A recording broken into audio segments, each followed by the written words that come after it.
Thanks for coming, media of Sioux Falls.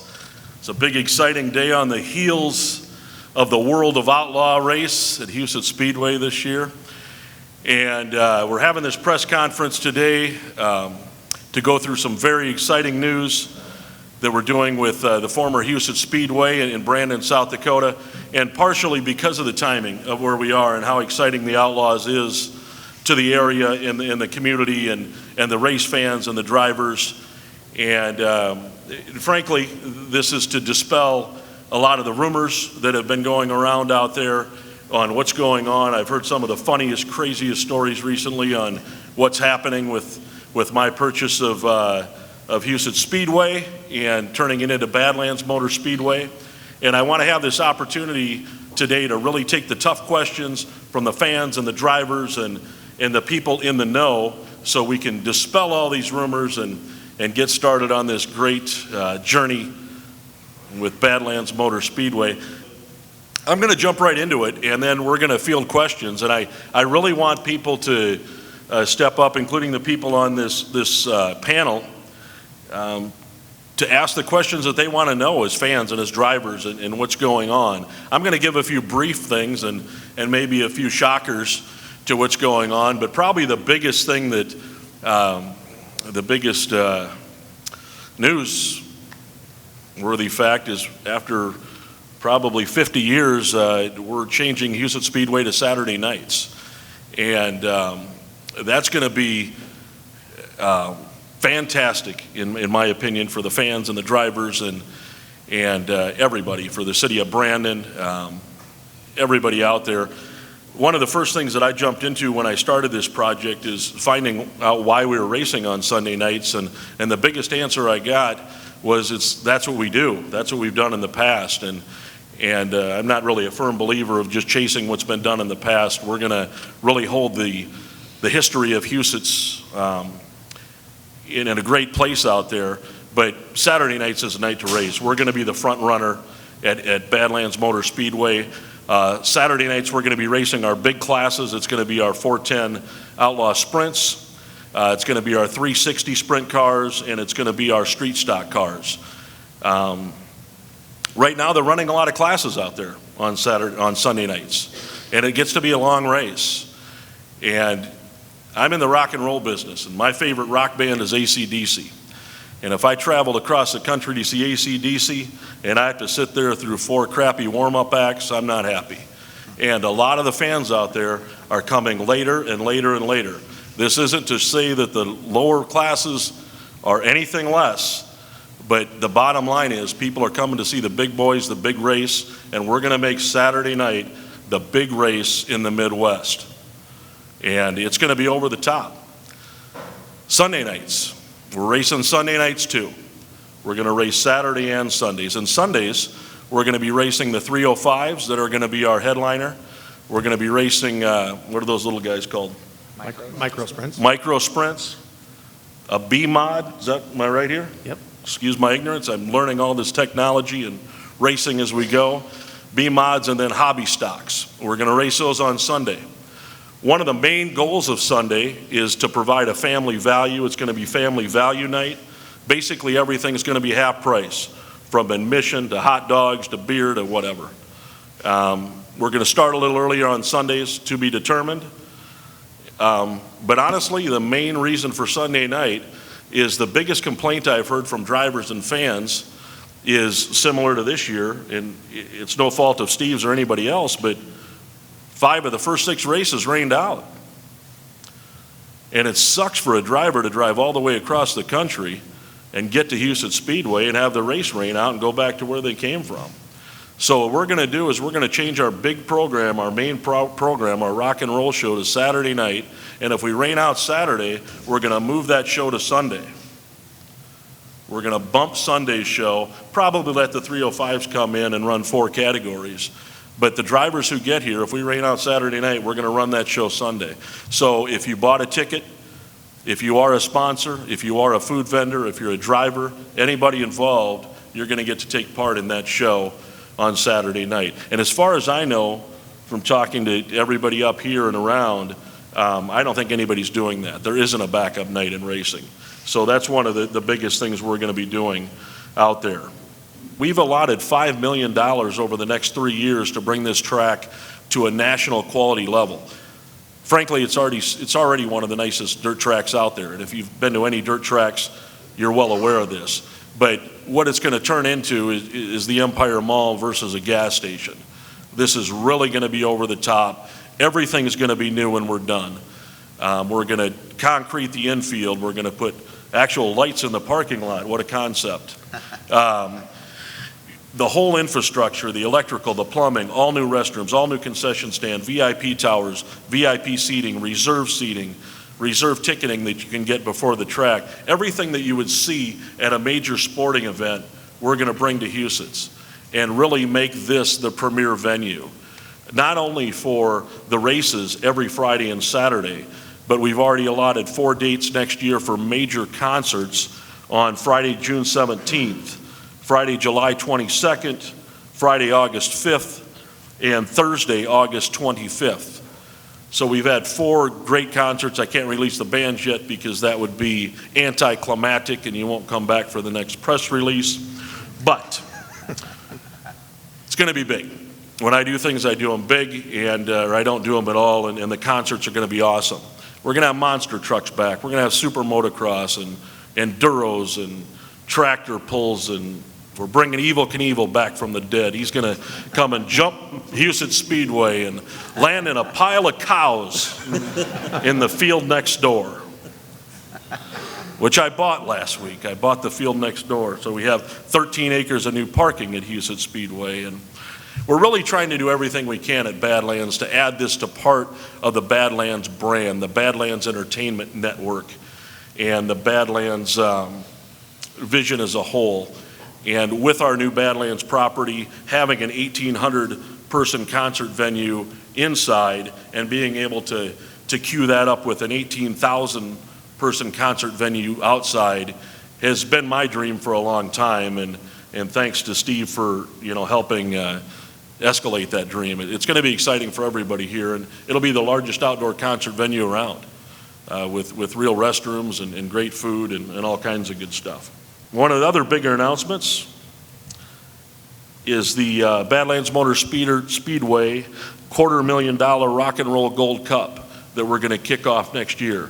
It's going to be the single largest amount of prize money that's ever been given at Huset's or any track around here for that matter for this type of event.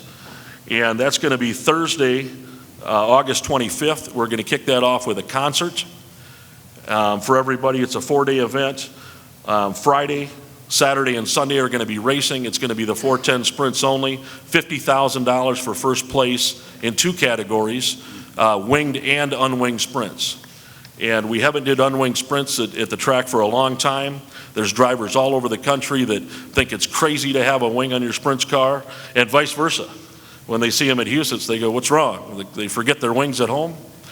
So we're doing a wing and a non-wing event, $50,000 to the winner, and if you win both, I'm talking to Terry McCarl here as he's perked up a little bit. If you win both, we're going to throw an extra $25,000 in prize money out there. So it's going to be a 3-day event. It's called the $250,000 Rock and Roll Gold Cup, and it's going to be a permanent fixture at Badlands Motor Speedway starting next year on August 25th. And it means exactly what it means, $250,000 in prize money, $100,000 to the winners, $150,000 to the lower levels underneath that. And that's all I got for big news, and I think that's a lot of big news. Now I want to take the tough questions and dispel some of the rumors and really help get the fans and drivers and community and everybody excited about what we're doing, because there's absolutely no negatives on what we're doing here. This is all positive. It's all for the race fans. There's been some people who've been upset about the name change. That's crazy. Every venue in the country is sponsored by various corporations, and that's nuts. I know some people are taking a little, I don't know, they're trying to get a petition together to keep the name Huset's. Well, they can come to me, I'll sell the track for twice what I paid for it, and they can keep the name of Huset's, and we'll take it from there. We're going to make this place sparkle, people. Let's take some questions. Talking about rumors and things, I've heard rumors of a Huset's Hall of Fame. Is that something that you're thinking about, or was that a rumor? Or No, that's a great question, and thanks for bringing that up. Right now, I think the Huset's Hall of Fame is basically a board that's outside. Am I right? I mean, it's on a plaque, and you have a little get together or something like that. I want to create, and we're going to. This is a commitment over my 3-year expansion here. It's probably on phase 2 or 3, but we're going to create an actual Hall of Fame building on property that'll be open year round. And it'll have merchandise in there and be like a little museum and history, and you'll be able to buy tickets and really celebrate that and bring that back in. And we're really going to hang on to the Huset's history. The first one we're going to do is with this Farewell to Huset's concert on the 29th of August. And then every year after that, the last week of August, when we're doing our big gold cup, that's going to be in memory and in honor of Huset's. And it's going to be sort of a Huset's reunion, if you will. And that's when we'll really feature the Hall of Fame stuff, is over that big 4-day event we have. But great question, and we're all about keeping the history out there and letting everybody know what all these great drivers over the years have done. And it's been amazing at this track, and we're definitely not starting from scratch, Kevin. We're keeping everything that was there and building on it from that point. Before we decided to sell this thing, Chuck, it had to have been to the right people. And his ideas, what he wants to do, is what we did in 1988. Otherwise, we wouldn't have sold it. What he wants to do is something that the fans and the people in this area deserve. Otherwise, we wouldn't have, it wouldn't have been sold. So what his ideas are what we had back in 1988, and that is exciting. And those people that'll be coming around with the Hall of Fame, the older people that can remember back going out there for 30, 40 years, will remember the transitions. And that will be our heritage out there as a Rubin family. So it's all good. It's going to be a fabulous place. Chuck talked earlier about different short tracks around the country, and I think I've been to them all. And Huset's right now is it's a nice place. It's one of the nicer short tracks in the country. What Chuck's planning on doing, I'm all in. I bought in big time. It's going to be an amazing place. I love sprint car racing. I love dirt track racing. I've been around it my whole life. And you're right. I was with the Indianapolis 500 for a while. So, I started at Huset's, went to Indianapolis, and I feel like I went to Indianapolis to finally get back to Huset's. So it's going to be a fabulous place. I really can't wait. I'm very excited about the product that's going to be out there. I'm really excited about that 4-day event that we're going to have next August. Big money, big cars. I'm very excited. It's going to be cool. Part of the reason we're doing this today is because we're on the heels of the Outlaws, and that's the best show of the year. We're going to continue to have the Outlaws if they'll have us after this, and maybe even have a couple of shows. We're going to have all kinds of different specialty shows out there and continue what the Rubins have done before. But the transition isn't yet. It's still Huset's this year. I think everybody knows what's going on, and they're going to start seeing the improvements over the next few weeks, and that's exciting. But this is just a big race, and great for the race fans this Sunday, as always, with the World of Outlaws, and we're going to continue to work with that entity and from here on out at Badlands. We ought to be very thankful that Chuck Brennan wants to come in to our community, Sioux Falls and Brandon, the county, Minnehaha, and provide these services for us. It's something that we don't have. There's nobody in the country that's going to have what we're going to have right here in our own backyard. And so I think as we go forward, I think all this negativity needs just to go away and watch this thing grow and be a part of it. And Chuck hasn't turned anybody down that has a comment or a question or something to offer this whole deal. So again, today as we go forward, I'm all in. If Chuck wants to race 5 days a week, I'll commit to him because I believe in Chuck and I believe in what he's doing here with Huset / Badlands Motor Speedway. When we light this up next season, a fan is going to be able to come and buy their 4 seats or their 6 seats or their VIP box, and they own it forever. So they're going to know where they're sitting each week, and they're going to be able to plan on that. And if they want to renew the next year, they can, or they don't have to. But that becomes very valuable. The first guy who bought the wood seats at the Lakers is doing very well right now. So it's going to be exciting for the fans to kind of plan and look at our seating chart and know that they know where they're going each year. And and Lanny gets the first choice of the box. I'm going on record to say that, and there's going to be a lot of different VIP options out there. People are going to love it. Real restrooms in the VIP suites, and refrigerators and air conditioning and heat and all that good stuff. A lot of neat technological improvements out there too.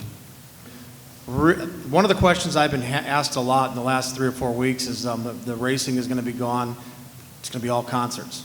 The improvements that Chuck is doing on that side of the fence really has nothing to do with his concerts, what he plans on doing out there. It has some, but not a lot. Most of his concert stuff is going to be in the infield on the other side of the fence. Right, So yeah, you're absolutely right. The commitment that he's putting in, which is going to be more money involved on that side than what the other side is. So that right there is telling the race fan that's worried about whether Huset Speedway is going to be all concerts, that takes that equation right out of there, because the money's going to be going on that side of the fence. And that is an expensive process. We are building an entire concert venue on the track, not in the stands. So when the concert fans come, they'll be going to the infield of the track instead of the stands. That way you don't have to look through the fence, and you have a couple too many beers, it starts getting a little focused. You don't know if it's Leonard Skinner or AC/DC out there, but you know it sounds good. I'm a big fan of Brandon, and I'm a big fan of Brandon because of this guy. And I didn't know a lot about Brandon over the years, but Steve has said how great it is to work in that community, and that you guys do know how to cut through the red tape, and you do know how to work with business owners, and that's music to my ears. And what we're going to do to the city of Brandon is really bring up the economic development out there. We're going to bring the gross income up. We're going to bring the taxes up. There's going to be 4 times as many people getting gas and getting food, and I think it's going to be fantastic. And I really look forward to meeting with you guys further to see what else we can do with any type of thing. And we're going to be a good partner for you. We've always been a good partner with the cities and local charities, and we want to employ as many people directly out of Brandon as we can, and really be a part of the community. I'm a Sioux Falls guy. I grew up 6 blocks from where we're sitting right now at the Brennan Rock Roll Academy, and I was going to the track since I was a little kid and used to love the ride out to Brandon. It's amazing now at 47 years old to see that it's really one big city, and that's kind of nice because I'm a Sioux Falls. I am Sioux Falls. I lived here 28 years. I got out and went to Vegas in 1996, and I'm not sorry about that, but I do like to come back, and I really enjoy the relationship of Brandon and Sioux Falls, and we're going to do well for your city. I think you're going to be real happy with the improvements and the boost of income out there. Oh, some of the things we're going to do, we're going to put concrete on the infield and some great drainage so we don't flood out as much. That'll be great. And for the concerts, this is really neat. This is something that's never been done before for outdoor concerts. Recently, you might have heard in the news that the University of Sioux Falls put in $1 million new football field at their stadium. It's really cool. It's awesome. It's this AstroTurf. And I got a hold of the school when they said they were going to do this, and we made a substantial donation to the college, and we bought their entire field, their old AstroTurf field, 100,000 square feet of that. And we're going to roll that out in the infield over top of the concrete and have the stage at one end and all the vending and restrooms and everything, so people will be standing at the concerts on something really comfortable. It'll look like grass and a turf instead of standing on dirt or concrete like they've been accustomed to at outdoor venues. But the crazy part about that is it's cutting all these major pieces, and we didn't really number how it's going to go back together. So if you want to see something really funny, go out there about 2 weeks before our concert starts and watch our crew trying to put this 100,000 square foot puzzle together. I think it's going to be worth its weight in gold. My goal here, these guys have always said we have all these avid race fans here, but one of my goals is to create a lot of new race fans in this area and get people as excited as I was as a kid and have a fun place for them to go. But if you don't have any other questions, we'll wrap it up there, and thanks for coming out. I appreciate all the media coverage. I think this is a big deal for the race fans, and I appreciate you guys keeping it alive for them. There's a lot of race fans in this area, and I'm blessed and humbled to be a part of their little gig, and thanks for coming out today.